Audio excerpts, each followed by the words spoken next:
comment vivre dans une relation toxique, que ce soit les relations de couple, que ce soit des relations avec les parents, au travail, etc.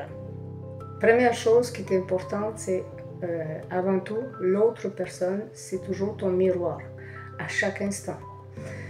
L'autre te montre exactement ce que tu es. Donc ce que tu dois faire dans ce cas-là, ce que moi je fais dans ce cas-là, quand il y a des gens qui m'énervent, ça arrive, hein? D'accord? Eh bien, je ne pointe pas sur la personne, je ne dis pas c'est elle qui m'énerve, parce qu'elle est comme elle est. Je rentre, je fais un silence total, je m'intériorise et je me dis qu'est-ce qui m'énerve, qu'est-ce qu'il y a en moi qui m'énerve à ce point-là. Qu'est-ce qu'elle a touché l'autre personne en moi qui me fatigue, qui me frustre, qui m'énerve, qui me rend dans cet état-là. Parce qu'elle ne fait que refléter ce que je suis, tout simplement. Donc, qu'est-ce que je dois changer? Je ne peux pas changer de miroir parce qu'il va toujours refléter ce que je suis. Je ne peux pas casser le miroir.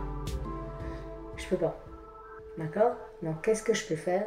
Je peux changer ce que je suis pour que le miroir reflète autre chose. Ok? Donc, c'est ce que je fais. Je me centre, je m'intériorise et je vais chercher ce qu'il y a en moi qui m'énerve, tout simplement. Et j'accepte aussi le fait qu'il y a quelque chose en moi qui m'énerve. Et puisque j'accepte, je la remercie, la personne, parce qu'en fait, elle me donne l'occasion de grandir à chaque instant. Si je suis consciente que tout est Dieu et que l'autre personne est aussi Dieu, mais même si elle ne le sait pas, moi je le sais, et qu'elle s'exprime comme elle s'exprime, et que moi je m'exprime comme je m'exprime, c'est qu'il y a toujours occasion de grandir, à chaque instant. Et alors, je regarde cette personne, puisque je me suis intériorisée avant, j'ai été chercher ce qui m'énerve, c'est quoi qu'elle a touché de sensible en moi, et en fait, je la regarde et je la remercie. Je lui dis merci parce que tu as touché réellement quelque chose qu'il fallait que j'aille transformer en moi grâce à toi. L'autre chose que je suis consciente, c'est que la personne, elle souffre, elle est en souffrance.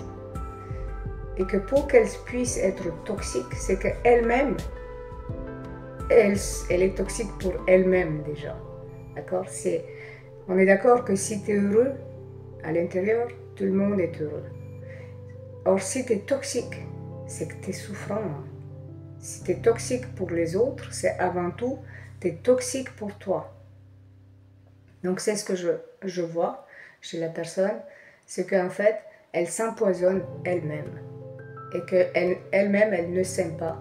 Elle-même, elle ne s'accepte pas telle qu'elle est. Elle-même, elle n'oserait pas être ce qu'elle est. Elle-même, elle n'oserait pas faire ce qu'elle veut. Et c'est ce qu'elle projette à l'extérieur. Donc, elle aussi, quand elle ne va pas être toxique avec n'importe qui. Il faut que tu sois son miroir aussi. Donc, si tu es son miroir, c'est que toi aussi, tu lui montres une part très importante d'elle-même. Mais si elle ne veut pas le voir, ça, c'est pas ton problème. C'est son problème. Toi, ton problème, c'est de t'occuper de toi. De comprendre, il est où le problème en toi.